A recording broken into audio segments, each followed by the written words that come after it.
Hello जी। तो काफी late हो गया ऑलरेडी आज, बट फिर भी आज हम दूसरी कंपनी का एनालिसिस कर लेते हैं। वो भी उसी सेक्टर में। हमने अभी थोड़ी देर पहले हमने एनालिसिस किया एक एक एक मिल्क डिस्ट्रीब्यूशन कंपनी का, जिसका नाम था पराग मिल्क फूड्स, और जो अपने गोवर्धन ब्रांड नेम के अंडर मिल्क डिस्ट्रीब्यूशन और अदर मिल्क प्रोडक्ट्स का काम करती थी, है ना। अभी हम उसी सेगमेंट में एक दूसरी कंपनी उठा लेते हैं। कंपनी का नाम है हेरिटेज फूड्स, है ना। और कंपनी की अगर मैं मार्केट कैप की बात करूँ तो 5600 करोड़ का मार्केट कैप है ना। ये भी काम वही करती है, मिल्क प्रोडक्ट और मिल्क के डिस्ट्रीब्यूशन का बिजनेस है।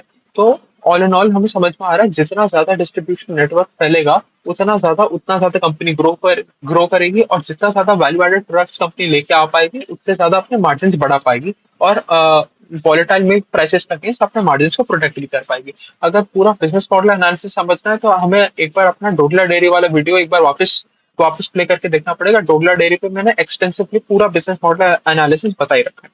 अभी आ जाते हैं हम हेरिटेज फूड्स के ऊपर। अगर मैं हेरिटेज फूड्स की बात करूं तो अभी इनका प्रेजेंस प्रेजेंस 12 स्टेट्स में है, और ये 3 लाख फार्मर्स से ये मिल्क कलेक्ट करते हैं। तो मतलब आपका आपका एक प्लेटफॉर्म बिजनेस की तरह है ना। आप फार्मर से दूध उठाते हो, उसको पाश्चराइज करते हो, उस पे सारे बैक्टीरिया बैक्टीरिया रिमूव करते हो, उसको ढंग से पैकेज करते हो और रिटेलर तक पहुंचाते हो। तो एक जगह से आप पैसा उठा एक एक जगह से आप दूध उठा रहे हो और दूसरी जगह डिलीवर कर रहे हो। तो मतलब सेम चीज होगी जैसे हमारा फाइनेंशियल करता है कि एक तरफ से डिपॉजिट उठाता है, दूसरी तरफ लोन आउट कर देता है। तो सेम चीज यहाँ पर है कि आप एक तरफ से फार्मर से दूध उठा रहे हो और दूसरी तरफ दूध बेच रहे हो, है ना।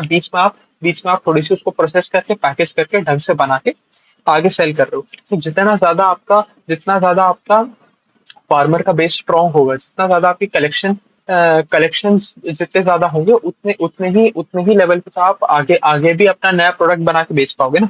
तो फार्मर के साथ रिलेशन और नंबर ऑफ फार्मर्स, कितना आप दूध कलेक्ट कर पा रहे हो, वो दोनों चीजें इंपॉर्टेंट है। तो अभी करीबन करीबन ये 3 लाख फार्मर्स तक पहुंचते हैं और कनेक्ट करते हैं, जिसमें कंट्री वाइड इनके 18 प्लांट्स है। 18 प्लांट्स में जाके वो दूध जाता है, वो प्रोसेस होता है, पैकेज होता है, और फिर रिटेल टच पॉइंट्स पे जाके वो बिकने के लिए आता है ना।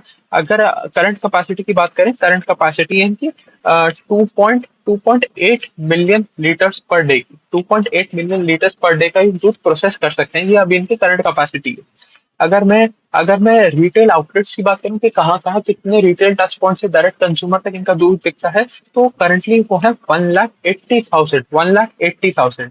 अगर मैं पिछले वीडियो में हमने पराग मिल्क फूड्स की बात करी थी। पराग मिल्क फूड के पास है 4,60,000 रिटेल टच पॉइंट्स, और वो FY 27 तक उसको 13 से 15 लाख लेके जाना चाह रहे थे।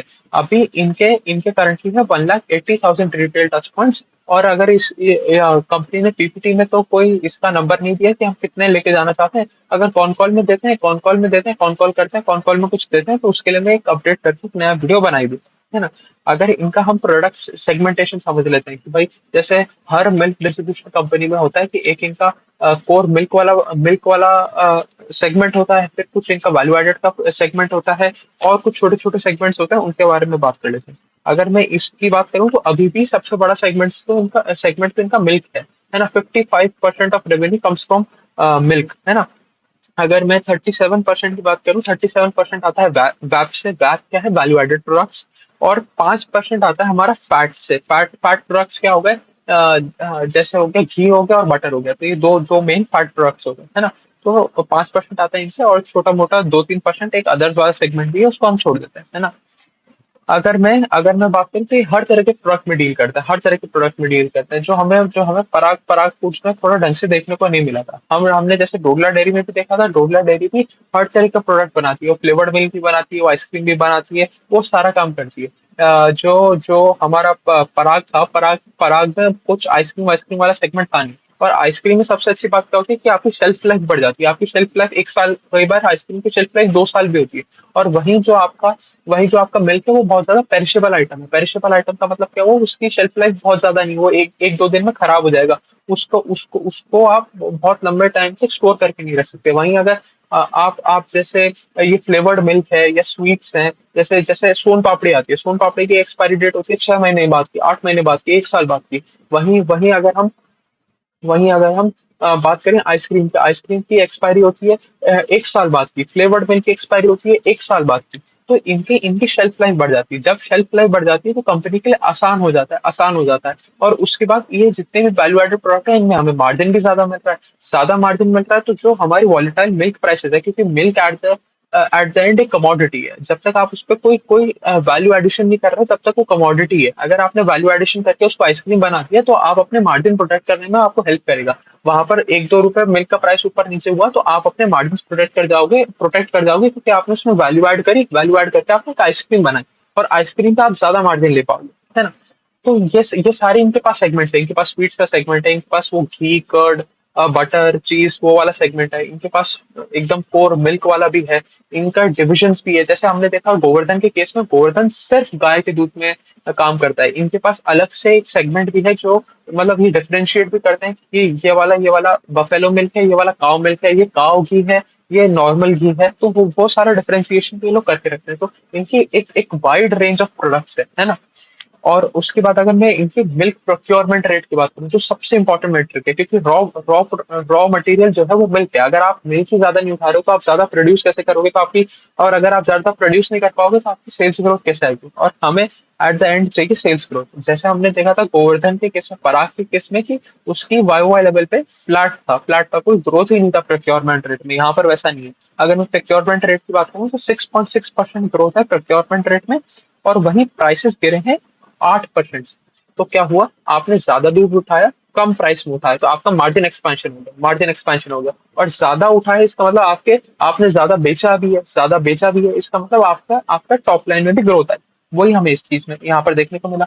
अगर मैं मिल्क की सेल्स की बात करूँ तो मिल्क सेल्स बढ़ी 4.26% से, और एवरेज सेलिंग प्राइस बढ़ा 0.4% से, मतलब आधा परसेंट के आसपास तो आपका भाव भी बढ़ गया, और उसके ऊपर से आपने 4.26% ज्यादा दूध बेचा। और ये सारे सारे नंबर अपन वाई वाई लेवल पे बात करें, क्वार्टर ऑन क्वार्टर लेवल पे मिल्क डिस्ट्रीब्यूशन कंपनी की हम बात ही नहीं करते, क्योंकि बार बार वही कहानी करने से अच्छा आप मेरा पिछला वीडियो देख लेना, नहीं तो ढोकला डेयरी वाला वीडियो देख लेना, उसमें पूरा बिजनेस मॉडल एक्सप्लेन्ड है। क्या फ्लश सीजन होता है, फ्लश सीजन में जो प्रोडक्शन ज्यादा होता है, क्या कहानी होती है, वो उस वाले में देख लेना, है ना। तो इसकी बात कर लेते हैं।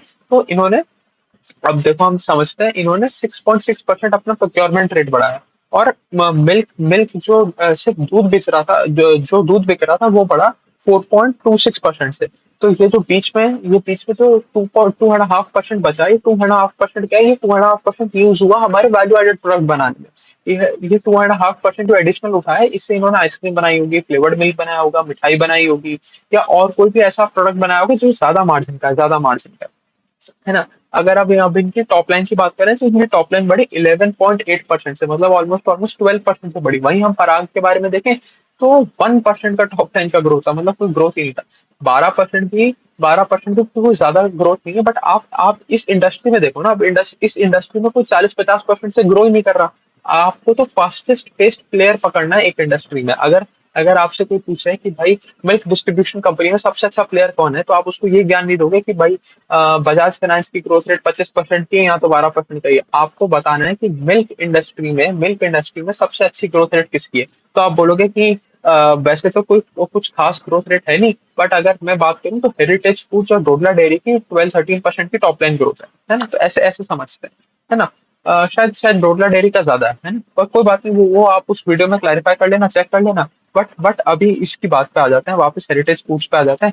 तो इनका रेवेन्यू बढ़ा, जो टॉप लाइन रेवेन्यू इस टॉप लाइन है ना, तो रेवेन्यू बढ़ा 11.8% वाई लेवल पे, और वहीं पैट बढ़ गया 249% से, मतलब 2.5 गुना हो गया पैट। मतलब पिछले साल अगर 100 रुपए का पैट था, 100 रुपए का पैट था, तो इस बार 250 रुपीज का पैट हो गया, है ना। अब ये कैसे हुआ, क्योंकि हमने देखा कि हमारा मार्जिन एक्सपेंशन हुआ, हमने ज्यादा प्रोडक्ट बेचा, सस्ते दाम पे रॉ मटेरियल लिया, तो हमें रॉ मटेरियल का भी बेनिफिट हुआ, ज्यादा प्रोडक्ट भी बेचा। अब आगे चल के हम देखेंगे ज्यादा वैल्यू एडेड प्रोडक्ट बेचा तो मार्जिन भी बढ़ा। और जो हमारा बेसिक जो दूध वाला सेगमेंट है, उसमें भी हमने थोड़ा महंगा महंगा थोड़े ज्यादा रेट पे प्रोडक्ट बेचा, तो हमें हर तरफ से मार्जिन एक्सपेंशन मिला। इसकी वजह से हमारा जो पैट है वो 2.5 गुना हो गया, 2.5 टाइम्स हो गया पैट, है ना। और ये इसी वजह से वो, क्योंकि हमने अपने एक्सपेंसेस कंट्रोल किए तो हमें ऑपरेटिंग लेवरेज मिला, हमारा पैट मार्जिन इंक्रीज हो गया। पर इनका भी पैट मार्जिन अब आ गया 6% के आसपास का इनका पैट मार्जिन आ गया, शायद 5.7% के आसपास का इनका पैट मार्जिन आ गया। वहीं अगर हम गोवर्धन की बात करें तो गोवर्धन का मार्जिन बढ़ के भी 3.9% पे आया, और डोडला की बात करें तो वो भी 7-8% के आसपास का ही है ना। अब हम इनके हर सेगमेंट की ग्रोथ रेट देख लेते हैं। अगर मैं बात करूं तो वैल्यू एडेड प्रोडक्ट का जो सेगमेंट है वो 18% से ग्रो किया, है ना। और अगर मैं Q1 FY 24 मतलब पिछले साल की बात करूं तो उस टाइम वो ग्रो कर रहा था 13% से, अब वो ग्रो कर रहा है 18% से। मतलब जो उनका वैल्यू एडेड प्रोडक्ट सेगमेंट है वो धीरे धीरे एक्सपैंड होता जा रहा है। पूरी जो सेगमेंट है उसमें इसका परसेंटेज बढ़ता जा रहा है। अभी जैसे हमने देखा 37-38% के आसपास है। अगर इसका रेट ज्यादा रहेगा तो इसका इसका कॉन्ट्रीब्यूशन टू द रेवेन्यू बढ़ता जाएगा। मतलब अभी ये 37-38% है, अगर ये 18% से ही ग्रो करता रहा तो ये आगे चल के धीरे धीरे बढ़ते बढ़ते 40%, 50%, 55%, 60% की तरफ भी जाएगा। और जितना ज्यादा जाएगा उतने ज्यादा हम मार्जिन मार्जिन को हम अपने कंट्रोल कर पाएंगे और हमारी कॉस्ट को कंट्रोल कर पाएंगे, है ना। अगर मैं और थोड़ी सी बात करूं तो जो इनके ग्रॉस मार्जिन है वो भी वापस नॉर्मल लेवल पे आ गए। जो अभी काफी कम हो गए थे वो भी अपने नॉर्मल लेवल पे आ गए। 25-26% के आसपास वापस इनके ग्रॉस मार्जिन आ गए। तो यही थी पूरी कहानी हेरिटेज फूड्स की, है ना। तो अब हमने milk distribution dairy dairy business में 3 कंपनी कवर कर ली। एक हमने टोडला डेयरी कर लिया, एक हेरिटेज फूड्स कर लिया, और आज ही थोड़े टाइम पहले मैंने एक वीडियो डाला था पराग पराग मिल्क फूड्स के ऊपर। तो हमने 3 कंपनी कर ली। अब एक आधी कंपनी और रह रही है, हटसन एग्रो वगैरह रह रहा है, उसके ऊपर मैं वीडियो बना के डाल ही दूंगा। चलिए अभी के लिए इतने ही रखते हैं। Thank you.